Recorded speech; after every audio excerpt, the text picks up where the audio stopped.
बिस्मिल्लाहिर्रहमानिर्रहीम। अस्सलाम वालेकुम नाज़रीन, मैं मौलाना फैसल एडवोकेट और मैं अपने यूट्यूब चैनल के जरिए आपसे मुखातिब हूँ। नाज़रीन, पहली दरखास्त तो ये होगी कि वो अहबाब जिन्होंने चैनल सब्सक्राइब नहीं किया, मेहरबानी फरमाकर वो चैनल सब्सक्राइब कर लें ताकि आने वाली वीडियोस आसानी से आप तक पहुँच रहें।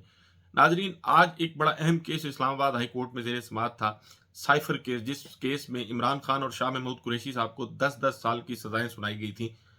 इमरान खान, शाह महमूद कुरैशी और पाकिस्तान तहरीक इंसाफ की लीडरशिप के खिलाफ जो जाली, बेबुनियाद, भोंडे मुकदमात कायम किए गए थे, उनका मकसद सिर्फ और सिर्फ यही था कि एक तो लीडरशिप को जेल में डाला जाए, दूसरा इंतखाबात से बाहर किया जाए, और तीसरी बात ये थी कि पार्टी जो है उसको इतना कम अज कम कमज़ोर कर दिया जाए कि इंतखाबात में पाकिस्तान तहरीक इंसाफ एक पार्टी की हैसियत से जो है वो वोट हासिल ना कर सके, उसको मखसूस नशिस्तों से भी महरूम किया जाए। तो फिर इस मकसद के लिए मुख्तलिफ केसेस बनाए गए थे। पाकिस्तान तहरीक इंसाफ से बल्ले का निशान ले लिया गया। पाकिस्तान तहरीक इंसाफ की जो आला क़यादत थी, इमरान खान समेत शाह महमूद और जो दीगर लोग थे, उनको जेलों में डाल दिया गया। कुछ लोग जो है वो रूपोश थे, कुछ लोगों के कागजात नामजदगी जो है वो मुस्तरद कर दिए गए, और ऐसे केसेस की एक भरमार जो है वो लग गई जिसमें पाकिस्तान तहरीक इंसाफ के कारकुनों समेत जो है इमरान खान और दीगर लोग जो थे वो भी जेलों में थे। इंतखाबात से पहले पाकिस्तान तहरीक इंसाफ के कारकुनों को और वोटर्स को मायूस करने के लिए 3 केसेस में इमरान खान साहब को सजा सुनाई गई, जिसमें साइफर केस था, तोशाखाना था और इद्दत में निकाह वाला केस था। तो साइफर केस जो है वो चूंकि अब उसकी अपीलें ज़ेर समाअत हैं इस्लामाबाद हाई कोर्ट में, तो जस्टिस आमिर फारूक जो चीफ जस्टिस हैं और जस्टिस मियां गुल हसन औरंगजेब साहब की सरबराही में ये 2 रुकनी बेंच जो है वो इस केस की समाअत कर रहा है। तो आज जो है इसकी समाअत थी, जिसमें एडवोकेट जनरल इस्लामाबाद अयाज शौकत साहब जो हैं वो भी इसमें पेश हुए। एफआईए के जो स्पेशल प्रोसिक्यूटर थे हामिद अली शाह वो भी पेश हुए। पाकिस्तान तहरीक इंसाफ से ताल्लुक रखने वाले जो पार्लियामेंटेरियंस थे उनकी भी बड़ी तादाद मौजूद थी। इमरान खान साहब की हमशीरगान अलीमा खान और उज़मा खान वो भी आज मौजूद थी। अच्छा नाजरीन, फौजदारी वकील की हैसियत से मैंने ये देखा है कि जब भी कोई अपील फौजदारी केस में किसी एपीलेट कोर्ट में ज़ेर समाअत होती है, तो आम तौर पर फैसले का वो ये कहा जाता है कि जी ये मिस रीडिंग का नतीजा है और इसमें जो शहादत है उसका सही तरह से जायजा नहीं लिया गया। इस शहादत जिसकी बुनियाद पर मुलजम को सजा दी गई है, ये शहादत इस काबिल नहीं है कि इसकी बुनियाद पर शहादत सजा दी जा सके, या अगर अपील अगेंस्ट एक्विटल हो तो फिर भी यही कहा जाता है कि जनाब मुलजम को सजा देने के लिए शहादत जो है वो काफी थी, लेकिन शहादत का दुरुस्त तरीके से जायजा नहीं लिया गया और मुलजम को बरी कर दिया गया। लेकिन आज के केस में कम से कम ये मैंने पहली दफा देखा है कि इस केस में जज की जो बदयांती है वो साबित कर दी गई है पहली दफा से। एक बदयांती जो थी वो तो स्टेट की थी ही थी, कि एक ऐसा जुर्म जो है वो इमरान खान साहब से मंसूब कर दिया गया जो जुर्म उन्होंने किया ही नहीं, क्योंकि आईने पाकिस्तान में जो वज़ीर आज़म पाकिस्तान का हल्फ है, वो वज़ीर आज़म पाकिस्तान को इजाज़त देता है कि वो कोई भी मामला अगर वो ये समझती हैं कि मुल्क व कौम के मफाद में है तो वो उसको अफ़शा कर सकते हैं। तो साइफर जो है उसके जो मदरजात थे, या साइफर में जो जुबान इस्तेमाल की गई है, साइफर के जरिए जिस किस्म का मैसेज कन्वे किया गया गवर्नमेंट ऑफ पाकिस्तान को, तो इमरान खान साहब ने वो एक जलसे में उसका इजहार भी किया और ये बताया कि इस मुल्क में जो उनकी हुकूमत है उसके खिलाफ साजिश हो रही है, और ये साजिश जो है इसमें फलां फलां लोग शामिल हैं, बाद में उन्होंने जिक्र भी किया।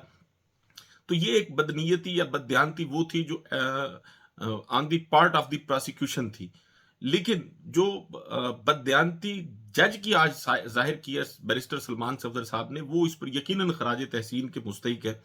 आज जब वो पेश हुए और उन्होंने आर्गूमेंट शुरू किए तो उन्होंने कहा कि जी जरा के लिए स्टेट काउंसिल्स को सिर्फ 1 दिन के लिए मुकर्रर किया गया था।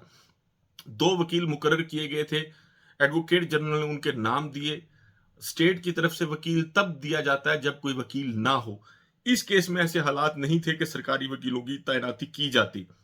और फिर ये भी उन्होंने कहा कि जिस फैसले पर ट्रायल कोर्ट ने इन्हिसार किया, यानी जिस फैसले को बुनियाद बनाकर ट्रायल कोर्ट ने सरकारी वकीलों को मुकर्रर किया, इस केस में हालात जो है वो बिल्कुल डिफरेंट थे। वो केस जिसका हवाला दिया गया उसके हालात जो है वो बिल्कुल मुख्तलिफ थे। जस्टिस गुल हसन औरंगजेब जो है वो बड़े सवालात भी आते हैं उनकी जानिब से, तो आज उन्होंने पूछा कि जी मगर कौंसल्स मुकर्रर करने से मुतल्लिक जो अदालती फैसले हैं वो मौजूद हैं कि अगर किसी मुलजिम का केस में इंटरेस्ट ना हो या वो वकील एंगेज ना कर रहा हो तो ट्रायल तो चलेगा ना। ये उनकी जानिब से सवाल किया गया। और फिर ये भी कहा गया कि जी हाई कोर्ट रूल्स में कहीं पर एडवोकेट जनरल को नाम देने का कहा गया है, मगर कहीं पर किसी का नाम भी नहीं देने का कहा गया। तो बैरिस्टर सलमान सफदर साहब ने उन्होंने कहा कि जी इस केस में बड़े सीनियर स्पेशल प्रोसिक्यूटर तैनात किए गए थे एफआईए की जानिब से। तो चीफ जस्टिस आमिर फारूक साहब ने कहा कि जी हमें बताएं कि सरकारी वकीलों की तैनाती किस कानून के तहत हुई है। सरकारी वकला मुकर्रर करना किस कोर्ट का दायरा इख्तियार है। आम हालात में तो एडवोकेट जनरल या प्रोसिक्यूटर जनरल नाम देते हैं, मगर यहाँ पर बात डिफेंस काउंसिल की हो रही है, तो ये बताएं किस कानून के तहत ये तैनाती की जाएगी। सलमान सफदर साहब ने कहा कि जी अगर अदालत मुलजम की जानिब से सरकारी वकील मुकर्रर करती है तो उनको एक मुनासिब वक्त देना जरूरी होता है। ऐसे हालात नहीं थे कि सरकारी वकीलों की तैनाती की जाती। इमरान खान और शाह महमूद कुरैशी साहब के लिए सरकारी वकील मुकर्रर करने का जवाज ही मौजूद नहीं था। जिस फैसले पर इन्हिसार किया गया उस फैसले में 2-3 साल की ताखीर पर सरकारी वकला मुकर्रर किए गए थे। अब यहाँ सूरत हाल जो है बिल्कुल डिफरेंट है।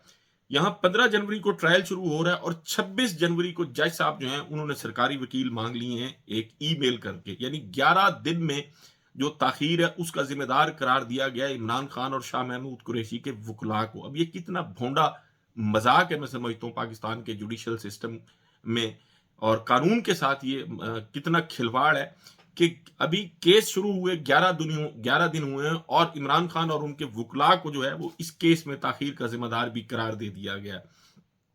तो फिर आमिर फारूक साहब की जानिब से एक सवाल ये भी है कि क्या अदालत ने खुद या एडवोकेट जनरल ने सरकारी वकला मुकर्रर करने होते हैं। तो फिर इस पर उन्होंने कहा कि जी इस केस में ऐसे हालात नहीं थे, हम वहां मौजूद थे, यानी इमरान खान और शाह महमूद कुरैशी साहब के माफ कीजिएगा वकला वहां मौजूद थे।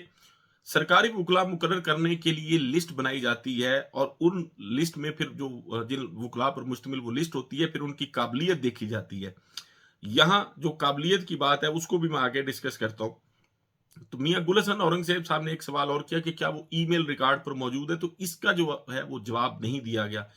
और फिर उन्होंने ये पूछा कि जो सरकारी वकला मुकर्रर हुए उनकी स्टैंडिंग क्या थी।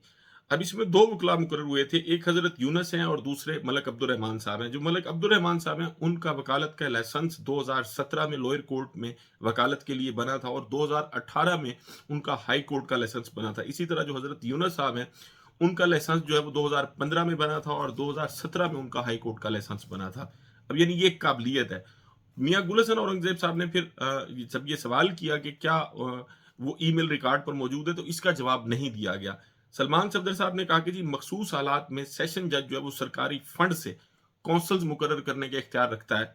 हम वकला मौजूद थे, केस ही 18 दिन पहले शुरू हुआ था, तो इन हालात में अदालत जो है वो सरकारी वकील मुकर्रर करने की मजाज ही नहीं थी। अब ये बात असूली तौर पर और कानूनी तौर पर उनकी बिल्कुल दुरुस्त है कि जब कोई शख्स किसी भी शख्स पर अगर ये इल्जाम हो कि उसने ये जुर्म किया है और उसके पास इस्तात ना हो वकील करने की, तो फिर वो सेशन जज से या जो भी मुतलका जज होते हैं उनसे ये दरखास्त करता है कि जी मेरे पास वकील मुकर्रर करने की इस्तात नहीं है, तो मेरे लिए जो है वो सरकारी सतह पर वकील मुकर्रर किया जाए, बंदोबस्त किया जाए। तो फिर उसके बाद अदालत जो है वो नाम भिजवाती है और फिर जो है एडवोकेट जनरल ऑफिस की जानिब से वकला को जो है वो मुकर्रर किया जाता है।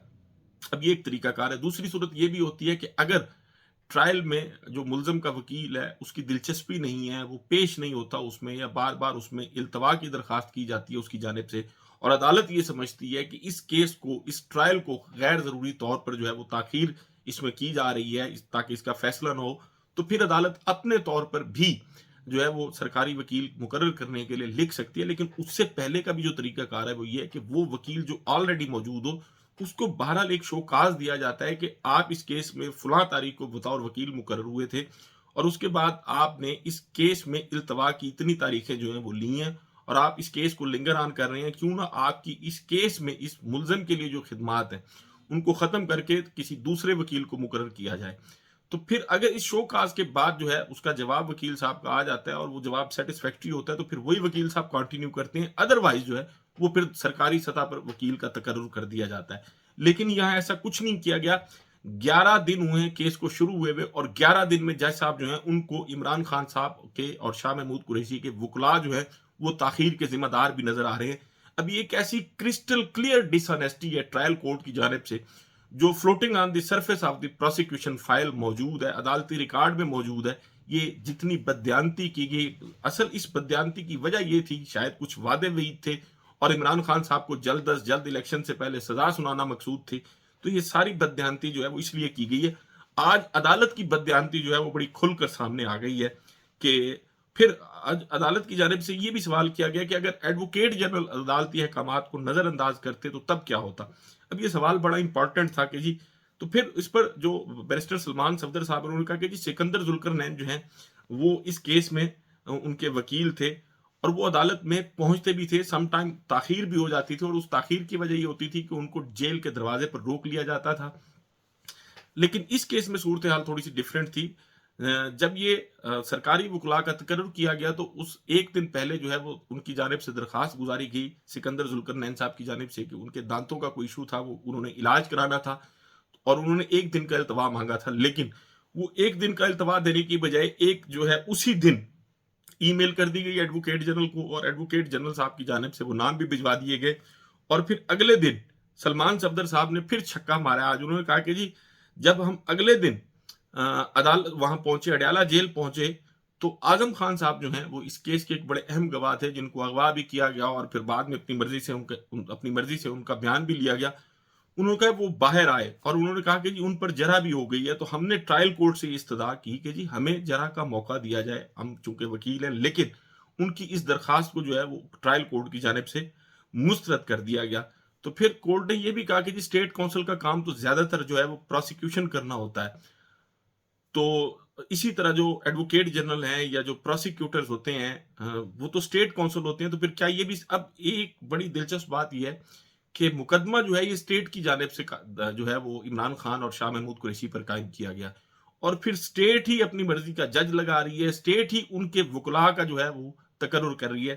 آپ کو یاد ہوگا کہ جو پروسیکیوشن کی طرف سے ٹیم اس میں پیش ہوتی رہی ہے، ایف آئی اے کی اسپیشل ٹیم، انہوں نے یہ بھی کہا تھا کہ جی یہ اس کیس میں سزائے موت بھی ہو سکتی ہے۔ تو ایک ایسا کیس جس میں سزائے موت بھی ہو سکتی ہے، ملزم کے وکلاء بھی موجود ہوں، لیکن اس کے باوجود جو ہے وہ سرکاری وکلاء کا تقرر، اس سے صاف نظر آتا ہے کہ اس کیس میں جو ہے وہ ڈنڈی ماری گئی، اور ڈنڈی جو ہے وہ عدالت نے ماری ہے۔ عدالت کی بدنیتی جو ہے اور ڈس آنیسٹی اس میں کھل کر سامنے آ گئی ہے۔ آج پاکستان میں چونکہ پاکستان کا جو جوڈیشل سسٹم ہے اس کا مذاق بھی اڑایا جا رہا ہے دنیا میں، جو کچھ یہاں کیا جا رہا ہے، اس کے ساتھ ساتھ یہ عمران خان صاحب پر جو ایک سیریز بنائی گئی تھی کیسز کی، آج مزید 12 کو میں دو مقدمے ایسے تھے جن میں عمران خان صاحب کو بری کر دیا گیا۔ اب اس کیس کی سماعت جو ہے وہ سوموار تک ملتوی کر دی گئی ہے۔ امید یہی ہے، پہلے تو نظر یہ آ رہا تھا کہ شاید اس کیس کو ریمانڈ کیا جائے گا، لیکن اب جس طرح سلمان صفدر صاحب اس میں کھل کر سامنے آ رہے ہیں اور فرنٹ فٹ پر آ کر کھیل رہے ہیں، تو اب لگتا نہیں ہے کہ یہ کیس ریمانڈ ہوگا۔ اب یہ کیس جو ہے وہ ایکویٹل کا نظر آ رہا ہے۔ اس کے ساتھ ساتھ ناظرین، عمران خان صاحب جو ہے انہوں نے ایک بڑی اہم پیشین گوئی کی ہے۔ ویسے پیشین گوئی جو ہے وہ پہلے تو اس ملک میں شیخ رشید صاحب کرتے تھے، یا پیر پگاڑا صاحب جو ہے وہ پیشین گوئیاں کرتے تھے، لیکن اب جو ہے وہ عمران خان صاحب نے بھی ایک بڑی پیشین گوئی کی ہے۔ بنیادی طور پر ان کے جو وکیل ہیں نعیم حیدر پنجوتا صاحب، ان کی ملاقات ہوئی ہے عمران خان صاحب سے، اور پھر اس ملاقات کے بعد انہوں نے ٹویٹ بھی کی ہے، اور اپنی ٹویٹ میں انہوں نے یہ کہا کہ ایک تو وہ چونکہ عمران خان صاحب کی صحت کے حوالے سے بھی بات انہوں نے کی ہے کہ جی وہ ان کی صحت ٹھیک ہے، اور پھر جو ہے انہوں نے عمران خان صاحب کی جو پیشین گوئیاں کی ہیں وہ یہ کی ہیں کہ جی شریف پھنس چکے ہیں، اگر یہ بوٹ کو چھوڑتے ہیں تو ان کی سیاست ختم ہو جائے گی۔ عارف الوی سے کوئی ناراضگی نہیں، انہوں نے معاملات حل کرانے کی پوری کوشش کی، میری طرف سے کوئی ایشو نہیں تھا، دوسری طرف سے میرے نام پر کاٹا لگایا گیا تھا۔ 9 مئی ہمیں غدار ثابت کرنے کے لیے پلان کیا گیا۔ جنرل سرفراز کی شہادت پر بہت دکھ ہے، جنرل سرفراز کی شہادت کا فوج کو ناقابل تلافی نقصان ہوا۔ سوشل میڈیا ایک سمندر ہے، ہمارے کسی بھی آفیشیل اکاؤنٹ سے فوج کے شہداء کے خلاف کوئی ٹویٹ نہیں کی گئی۔ پاکستان پیپلز پارٹی کو بھی انہوں نے آڑے ہاتھوں لیا، اور انہوں نے کہا کہ جی عمران کہ پیپلز پارٹی کابینہ کا حصہ اس لیے نہیں بنی کیونکہ انہیں پتا ہے کہ یہ سیٹ اپ نہیں چلے گا۔ افغانستان پر ایئر سٹرائک حملہ سے ملک کے دشمنوں کو فائدہ ہوا، ایران اور افغانستان کے ساتھ تعلقات خراب ہو گئے ہیں، افغانستان کے ساتھ تعلقات خراب ہونے سے دہشت گردی بڑھے گی، افغانستان میں جو بھی حکومت ہو اس سے اچھے تعلقات ہونے چاہیے۔ ہمارے دور میں افغانی حکومت نے ٹی ٹی پی کا مسئلہ حل کرنے کی یقین دہانی کرائی تھی، پی ڈی ایم کی حکومت نے افغانستان پر کوئی توجہ نہیں دی۔ ایران اور افغانستان کے ساتھ خراب تعلقات خارجہ پالیسی کے ناکامی ہے۔ پی ٹی آئی کو کرش کرنے کے لیے مجھے ایک ہفتے میں 3 سزائیں سنائی گئیں۔ پی ٹی آئی کو کرش کرنے کا پلان جو ہے وہ فیل ہو گیا، میں مزید 5-6 ماہ جیل میں رہوں گا، اس کے بعد حکومت ختم ہو جائے گی۔ مجھے معلوم ہے یہ حکومت 5 سے 6 مہینے سے زیادہ نہیں چل سکے گی۔ ہماری اکانومی کا سب سے بڑا ڈالرز کی کمی ہے، ڈالرز ملک میں لانے کا توڑ ہمارے پاس ہے، اور یہ بیرون ملک پاکستانیوں کے ذریعے ممکن ہے۔ بیرون ملک مقیم پاکستانی اس وقت سرمایہ کاری کریں گے جب مستحکم حکومت ہوگی۔ موجودہ صورتحال سے ہمیں صرف بیرون ملک مقیم پاکستانی نکال سکتے ہیں۔ علی امین کو صوبہ چلانا ہے اور اسے پیسے چاہیے۔ अली अमीन गंडापुर सूबे का शेयर लेने के लिए वज़ीर आज़म से मिला। आज ये बड़ी अहम गुफ्तगू जो है उन्होंने की है। उन्होंने ये भी कह दिया है कि जी 5-6 महीने जो है वो ज़्यादा से ज़्यादा मैं जेल में हूँ, उसके बाद मैं बाहर आ जाऊँगा, और ये हुकूमत जो है वो भी 5-6 महीने से ज़्यादा नहीं चलने वाली। और अली अमीन साहब के हवाले से भी जो गुफ्तगू कर रहे थे लोग कि जी इमरान खान साहब ने उनकी तस्वीर पर इज़हार नाराज़गी किया, तो उसका भी आज उन्होंने जवाब दे दिया कि जी वो पैसे लेने के लिए, अपने सूबे के पैसे लेने के लिए जो है वो वज़ीर आज़म से मिले थे, और ज़ाहिर है इसमें कोई बुरी बात नहीं है। नाज़रीन, इसके साथ-साथ एक और अच्छी खबर ये है कि इमरान रियाज साहब जो हैं उन्होंने भी दोबारा से अपने व्लॉग्स का सिलसिला शुरू कर दिया है। पिछले 2 साल में वो मर्द कलंदर, मर्द आहन जो है वो 7 दफ़ा गिरफ्तार हुआ है। और एक गिरफ्तारी तो ऐसी थी जिसमें उस पर मैं समझता हूँ कि इंतहाई मुश्किल हालात थे। साढ़े 4 महीने किसी शख्स को उसके घर वालों से दूर, वुकला से दूर और दुनिया से छुपा के कहीं रख दिया जाए, और उसके बावजूद ना उसका हौसला टूटे और ना फिर वो अपना बोलने से बाज आए। तो पाकिस्तान के सहाफ़ियों के लिए मैं समझता हूँ इमरान रियाज साहब जो हैं वो एक मिसाल हैं। पाकिस्तान में अगर 2-4 मज़ीद सहाफ़ी ऐसी दलेरी से और ऐसी बहादुरी से गुफ्तगू करेंगे, तो यकीनन इस मुल्क के जो है मैं समझता हूँ एक तो लोगों को भी इन जानने का मौका मिलेगा कि मुल्क में हो क्या रहा है। लेकिन शायद ये सच कुछ लोगों को बर्दाश्त नहीं है। बुनियादी तौर पर वो लोग जो सहाफ़ियों की गिरफ्तारी का और सियासतदानों की और सियासी कारकुनों की गिरफ्तारी का प्लान बनाते हैं, और सिर्फ प्लान नहीं बनाते, उन पर अमल दरामद भी करते हैं, वो छोटे दिमाग के लोग हैं। इमरान रियाज साहब, इस वीडियो के ज़रिए अगर ये पता नहीं आप तक पहुँचती है, बहरहाल मेरी तरफ से आपको रेड सैल्यूट है।